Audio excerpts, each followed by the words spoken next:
देखिए, पिछली बार जब सुनवाई हुई थी उस समय परिस्थितियां दूसरी थी। उस समय जब वो पेन ड्राइव दी गई और पेन ड्राइव को देखने के बाद चीफ जस्टिस भड़क उठे कि किस तरह से रिटर्निंग ऑफिसर ने कैसे काउंटिंग की है और किस तरह से 8 वोट को उसने इनवैलिड करार दिया है। उसके बाद उन्हें पेश होने का आदेश दिया गया था। हालांकि चंडीगढ़ प्रशासन ने कहा था कि सिर्फ एक तरफ की बात कही जा रही है और जो पेन ड्राइव हो वो दूसरी रिकॉर्डिंग भी हो सकती है। उसने अपने बचाव की कोशिश की थी, लेकिन आज परिस्थितियां देखें तो बदल चुकी हैं। संख्या के हिसाब से देखें तो 3 पार्षद जो बीजेपी ज्वाइन कर चुके हैं, उनकी टोटल संख्या अब बीजेपी के पाले की 19 हो गई है, सांसद मिलाकर और अकाली दल को जोड़ करके। अब आसानी से कहा जा रहा है कि मेयर का चुनाव बीजेपी जीत लेगी। ऐसे में जो आम आदमी पार्टी का सभासद आया था सुप्रीम कोर्ट और उसने मांग की थी कि चुनाव रद्द किया जाए, तो अगर चुनाव, हम आपसे आगे भी बात करेंगे। बड़ा सवाल यह है कि चुनावी नतीजे पहले कुछ और थे लेकिन परिस्थितियां बदल गई। इस बीच चंडीगढ़ मेयर पद से इस्तीफा दे दिया है। सुप्रीम कोर्ट में सुनवाई से पहले इस्तीफा दे दिया है और आज पार्षद बीजेपी में शामिल हो गए हैं। बीजेपी को जो अब बहुमत का आंकड़ा चाहिए 19, वो उन पार्षदों का समर्थन अब हासिल है। ऐसे बदले हुए हालात में अब सुप्रीम कोर्ट में क्या स्थिति बनती है, ये भी देखने वाली बात होगी। चंडीगढ़ मेयर ने इस्तीफा दे दिया है। मनोज सोनकर ने अपने पद से इस्तीफा दे दिया क्योंकि उनके चुनाव को लेकर प्रश्न उठाए गए थे। ये कहा गया था कि रिटर्निंग ऑफिसर ने सही तरीके से व्यवहार नहीं किया और जानबूझकर उन्होंने जो दूसरे दल थे उनके पार्षदों के वोट को खारिज कर दिया था। चंडीगढ़ मेयर चुनाव को लेकर के जहां सियासी घमासान तेज हो गया है, तो वही इंडी गठबंधन को जोर का झटका लगा है। 3 पार्षदों ने बीजेपी में शामिल होने के लिए कह दिया है। तो अब जो संख्या है, जो आंकड़े हैं वो बदल गए हैं और उसके पहले ही मेयर मनोज सोनकर ने इस्तीफा दे दिया है। क्या कुछ हो रहा है चंडीगढ़ में, आपको इस रिपोर्ट में दिखाते हैं।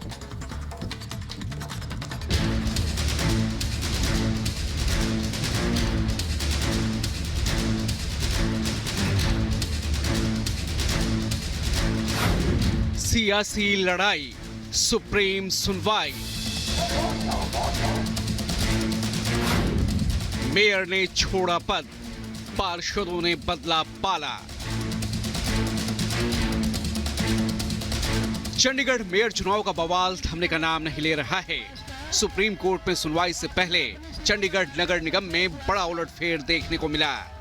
एक और जहां सुनवाई से चंद घंटे पहले चंडीगढ़ के नवनियुक्त मेयर मनोज सोनकर ने अपने पद से इस्तीफा देकर सबको चौंका दिया, तो वहीं दूसरी ओर सुनवाई से पहले आम आदमी पार्टी को बड़ा झटका लगा है। आपके 3 पार्षद पाला बदलकर बीजेपी में शामिल हो गए। बीजेपी महासचिव विनोद तावड़े ने चंडीगढ़ की पार्षद पूनम देवी, नेहा मुसावत और गुरुचरण काला को पार्टी में शामिल कराया और कहा कि चंडीगढ़ के विकास के लिए उनकी पूरी मदद करेंगे। चंडीगढ़ के पार्षद गुरुचरण जी, नेहा जी और पूनम जी भाजपा में प्रवेश कर रही है। चंडीगढ़ में आम सामान्य आदमी गरीब कल्याण का काम करने में ये हमारे साथ जुड़ेंगे और मुझे विश्वास है कि चंडीगढ़ के गरीब कल्याण का काम और तेजी से वहां पर हम करेंगे। वहीं बीजेपी का दामन थामने वाले पार्षदों ने पीएम मोदी को अपनी प्रेरणा बताया और अपनी पुरानी पार्टी के व्यवहार को लेकर नाराजगी जताई। एक झूठा वादा किया गया कि आपको मेयर कैंडिडेट बनाया जाएगा, लेकिन एट द एंड उन्होंने किसी और को मेयर कैंडिडेट बना दिया। तो ये झूठा वादा उन्होंने मेरे साथ किया। प्रधानमंत्री मोदी जी की जो गरीब कल्याण के लिए उन्होंने कार्य किए हैं, दलितों के लिए कार्य किए हैं, उससे प्रभावित होकर भाजपा ज्वाइन कर रही हूँ। हमारे नरेंद्र मोदी जी हैं, इनकी जो नीति है गरीबों और दलितों के लिए जो मसीहा बनते हैं, इनके ही द्वारा मैं जो इनसे प्रभावित हुई हूँ, इसलिए मैंने ज्वाइन की है बीजेपी। मैं तो 1.5 साल पहले बीजेपी में आ गया था और हूँ भी बीजेपी में रहूँगा और हैं भी बीजेपी में। कुछ कारण करके मैं गुमराह हो गया था, ਮੈਨੂੰ ਪਾਰਟੀ ਨੇ ਗੁੰਮਰਾਹ ਕਰ ਦਿੱਤਾ, ਫਿਰ ਉੱਥੇ ਜਾ ਕੇ ਸਾਡੇ ਫੋਨ ਬੰਦ ਕਰਾ ਦੇ, ਇਸ ਕਰਕੇ ਥੋੜਾ ਜਾ ਕੇ ਲੇਟ ਹੋ ਗਿਆ, दोबारा ਮੈਨੂੰ आना पै रहा। बीजेपी का है और बीजेपी का ही रहूंगा। चंडीगढ़ में 30 जनवरी को मेयर चुनाव हुए थे, जहां आम आदमी पार्टी और कांग्रेस ने इंडी गठबंधन के तहत चुनाव लड़ा था और उनके पास संयुक्त रूप से 20 पार्षदों के वोट थे। हालांकि रिटर्निंग अफसर ने उनके 8 वोट को रद्द कर दिया था, जिसके बाद 16 वोटों के समर्थन के बावजूद बीजेपी को जीत मिल गई थी और मनोज सोनकर को चंडीगढ़ का नया मेयर चुना गया था। मेयर चुनाव के नतीजों के बाद आम आदमी पार्टी और कांग्रेस ने जमकर बवाल काटा और बीजेपी पर धांधली का आरोप लगाते हुए सुप्रीम कोर्ट का दरवाजा खटखटाया था। सुप्रीम कोर्ट के चीफ जस्टिस DY चंद्रचूड़ की अगुवाई में 3 जजों की बेंच ने मामले को सुना और अपनी पहली सुनवाई में मेयर के कामकाज और तमाम चुनावी प्रक्रिया पर रोक लगा दी। साथ ही बैलेट पेपर को भी सील करने के आदेश दिए गए। CGI ने रिटर्निंग ऑफिसर का वीडियो देखने के बाद अनिल मसीह को कड़ी फटकार लगाई और इसे लोकतंत्र का मजाक बताया था। हालांकि अब आपके 3 पार्षदों के बीजेपी का दामन थामने के बाद सियासी समीकरण बदलते दिख रहे हैं।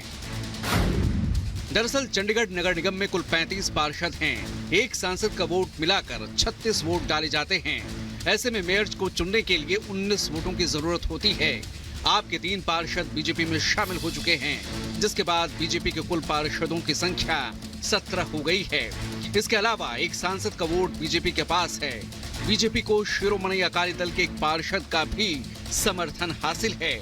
ऐसे में अब बीजेपी के पास वोटों की कुल संख्या 19 हो गई है, जबकि आप कांग्रेस गठबंधन के पास पार्षदों की संख्या महज 17 रह गई है। चंडीगढ़ नगर निगम में उलटफेर के बाद अब देखना होगा कि सुप्रीम कोर्ट इस मामले में क्या रुख अपनाता है। Bureau report, Republic Bharat.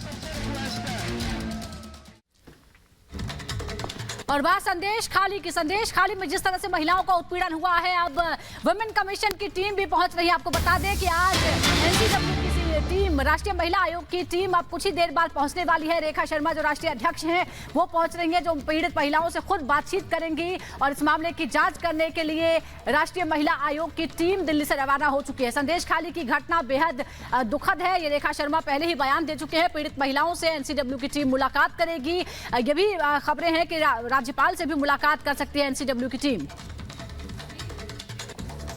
जैसे आपको पता है कि संदेश खली में बहुत डिस्टर्बिंग न्यूज़ आ रही है। मेरी मेंबर एक इंक्वायरी करके आई है, लेकिन पुलिस के कारण वो बहुत सारे विक्टिम से नहीं मिल के आई थी, इसलिए मैं जा रही हूँ। मेरी बात हो चुकी है विक्टिम से और मैं चाहती हूँ कि उनको पूरा जस्टिस मिले, इसलिए मैं खुद जाऊँगी, DG से मिलूंगी और वहाँ पे लोकल पुलिस से भी मिलकर बहुत ज़्यादा ज्यादती हुई है महिलाओं पर और गली गली में जाकर मैं बात करना चाहती हूँ सभी महिलाओं से और उनको सांत्वना देना चाहती हूँ कि मैं उनके साथ खड़ी हूँ ताकि वो आगे आके बात करने की हिम्मत रख सके। तो एक तरफ NCW की टीम पहुंच रही है, दूसरी तरफ सुप्रीम कोर्ट में सुनवाई भी होने वाली है। श्वेता हमारे साथ जुड़ गई है। श्वेता, अभी क्या स्थिति है, क्या अपडेट है?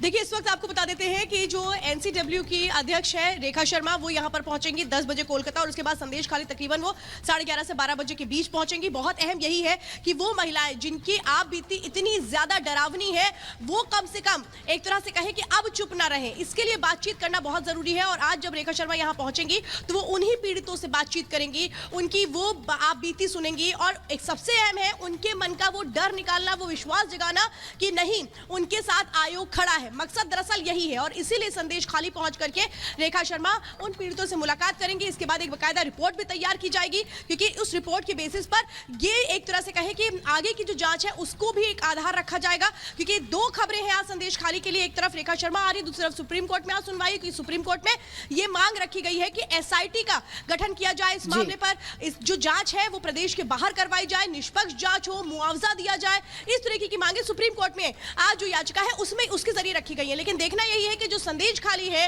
आज जब यहाँ पर रेखा शर्मा आती है तो किस तरह से जो जांच है वो आगे बढ़ाने की बात होती है, जो राष्ट्रीय महिला आयोग है वो कैसे इनको इंसाफ दिलाती है, न्याय दिलाती है। क्योंकि इस मामले में जो मुख्य आरोपी है शाहजहां शेख, उसकी अभी तक गिरफ्तारी नहीं हो पाई है। TMC सरकार में जरूर हड़कंप मचा हुआ है। कल हमने देखा कि कैसे जो BDO के अधिकारी थे वो यहाँ पर आकर घर घर जाकर के ये कह रहे हैं आपको डरने की जरूरत नहीं है, सरकारी योजनाएं आपके लिए है। यानी ये दिखा रहा है कि ये पता है ममता बनर्जी को कि 42 लोकसभा सीटों में से बिल्कुल जो दबाव है और चुनाव नजदीक है और जब दबाव पड़ा है तब जाकर कार्रवाई शुरू हुई है। एक आरोपी की गिरफ्तारी जरूर हुई है, लेकिन ये जानकारी और ये घटना बहुत बड़ी है जिस पर पूरे देश में चर्चा हो रही है। श्वेता, आप हमारे साथ बने रहिए। इस बीच संदेश खाली पर सुप्रीम कोर्ट में आज अहम सुनवाई है, ये बता दें। CBI जांच कराने की याचिका दाखिल की गई है। सुप्रीम कोर्ट से निष्पक्ष जांच की मांग की गई है। यह भी अपील की गई है कि जांच राज्य से कहीं बाहर कराई जाए, या तो एसआईटी या फिर सीबीआई इस पूरे मामले की जांच करे, क्योंकि राज्य सरकार की भूमिका, टीएमसी की भूमिका कुछ सवालों के घेरे में है,